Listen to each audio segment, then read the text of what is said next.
வாழைக்காய் பொரியல் பொரிச்சிக்கிட்டு இருக்கேன். சும்மா அந்த மாதிரி பொரித்து டீ டைம் சாப்பிட்டா கூட ரொம்ப ருசியாக இருக்கும். இங்கே பார்த்தீங்கன்னா பாருங்கள், நான் அப்படி வெட்டி வச்சுருக்கேன். நான் ரெண்டாக வெட்டி வச்சுருக்கேன். இதில் வந்து உப்பும் மஞ்சளும் போட்டு கரைச்சி வச்சுருக்கேன். இப்போ இதை எடுத்து கொஞ்சமாக ஊற்றணும்.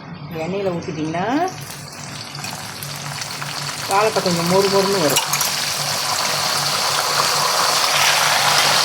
சத்தம் கேட்டுக்காக ஒரு மாதிரி சத்தம்.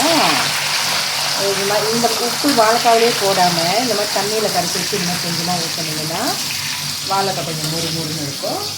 உப்பும் எல்லா இடத்துலையும் கரெக்டாக இருக்கும்.